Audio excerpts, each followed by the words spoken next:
नमस्कार, TD news Bihar देख रहे हैं आप और मैं हूं आपके साथ शिवानी। बिहार के वित्त मंत्री विजय चौधरी प्रेस कॉन्फ्रेंस किए और इस प्रेस कॉन्फ्रेंस में रोहिणी आयोग को लेकर बड़ी बात कही है। जहां आपको बता दें कि विजय चौधरी ने प्रेस कॉन्फ्रेंस किया है और ख़ास तौर पर आपको बता दें ये प्रेस कॉन्फ्रेंस जाति जनगणना के हित में लेकर बातें कही गई है। विजय चौधरी ने कहा कि रोहिणी आयोग यानी रोहिणी कमीशन का जो रिपोर्ट है इसमें साफ जाहिर किया गया है कि जातिगत जनगणना होनी चाहिए और इसमें आरक्षण को लेकर जो फैलाव है इसको लेकर उन्होंने कहा है कि अलग अलग जातियों का जो आरक्षण है वो न्याय संगत नहीं है इस आधार पर अगर देखा जाए तो।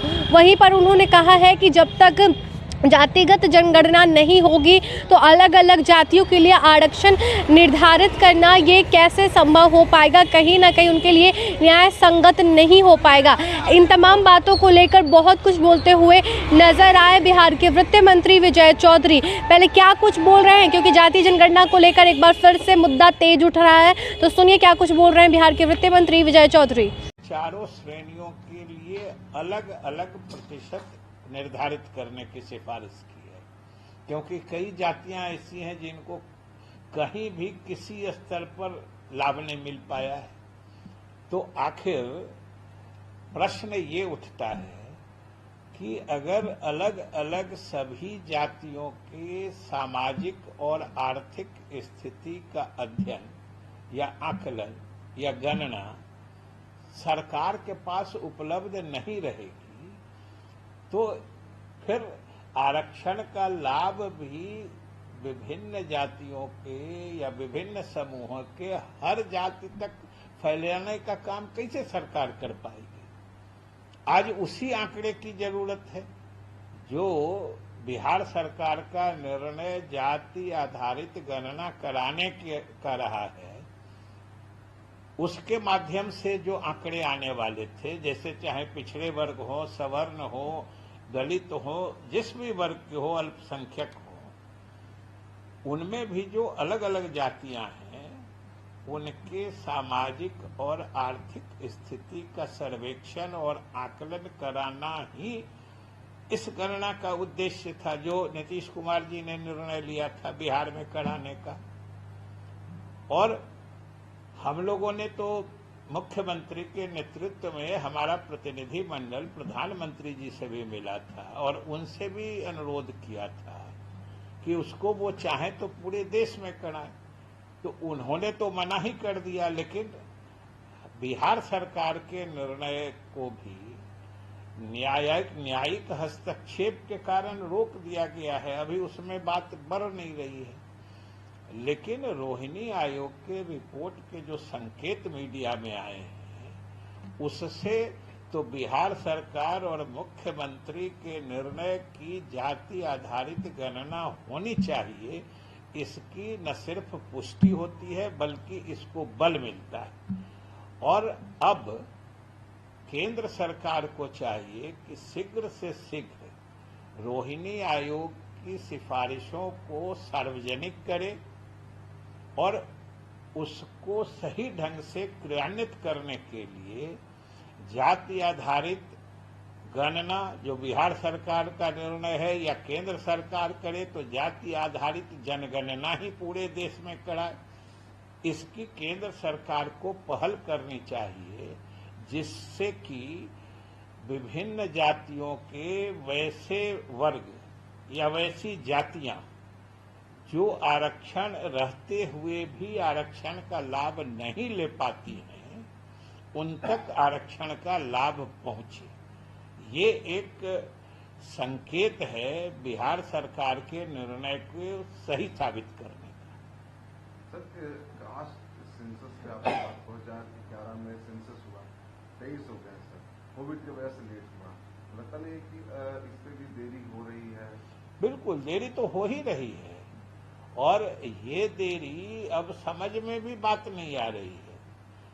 कुछ तो कोविड के कारण इसमें हुआ, फिर मालूम हुआ था कि 22 के मध्य या अंत तक निश्चित शुरू हो जाएगा, वो भी नहीं शुरू हो रहा है।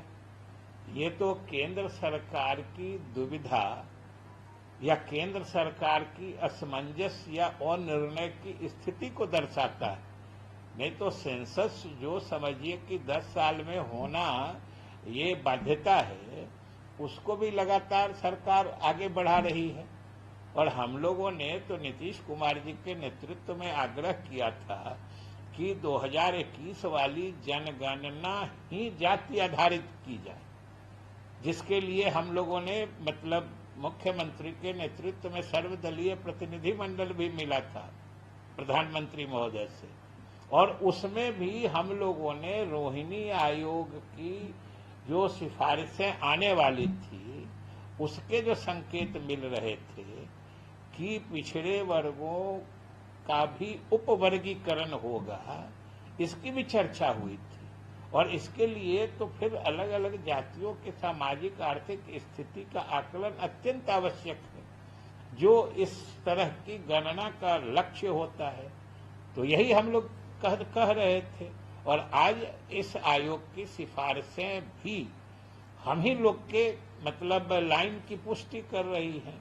इसलिए हम लोग केंद्र सरकार से चाह रहे हैं कि इस पर अब किसी तरह का असमंजस तोड़ें और इसकी उपयोगिता देखते हुए पूरे देश में जो हम लोगों के विधानसभा में भी सर्वसम्मति से प्रस्ताव पारित करके भेजा था, उस समय हम विधानसभा अध्यक्ष थे, मुख्यमंत्री जी के तरफ से ये प्रस्ताव आया था और विधानसभा में सभी दलों ने इसका समर्थन किया था। 2 बार ये प्रस्ताव जा चुका है, तो वहां पर वो करें, नहीं तो कम से कम केंद्र सरकार की तरफ से न्यायालय को भी कहें कि बिहार सरकार को करने की अनुमति दे दें।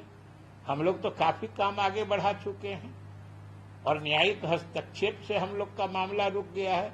नहीं तो बिहार सरकार तो हर हाल में जाति आधारित गणना कराना चाहती है, और ये बिहार के वैसे गरीब लोग या गरीब लोगों की वैसी जातियां जो आरक्षित वर्ग में होते हुए भी आरक्षण का लाभ नहीं ले पाती हैं, वैसे लोगों के लिए भी हितकर होगा। सेंसस को लेकर चिट्ठी वगैरह लिखिएगा सर आप लोग कि आप बिल्कुल, वो तो हम लोग तो अपने तरह जब उन्होंने कह दिया कि हम नहीं करा सकते हैं, तो हम लोगों ने अपने यहाँ निर्णय लेके काम शुरू करा दिया।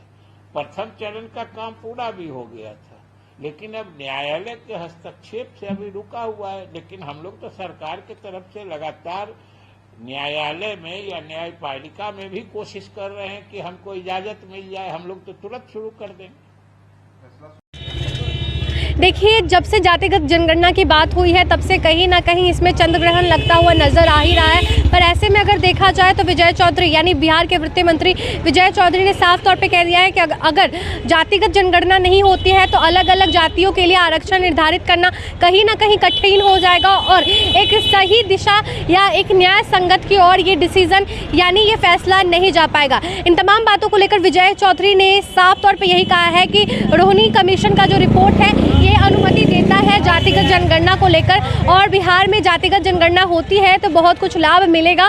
सभी जाति का जो अलग अलग कहीं ना कहीं आरक्षण हो या उनके हित का बात हो, ये जातिगत जनगणना के आधार पर स्पष्ट रूप से उनको भी लाभ मिलता नजर आएगा। फिलहाल आपका क्या इस मुद्दे पर कहना है, कमेंट बॉक्स सेक्शन में लिखकर जरूर बताएं। इस रिपोर्ट में इतना ही। बने रहे हमारे चैनल टीडी न्यूज़ बिहार के साथ। धन्यवाद।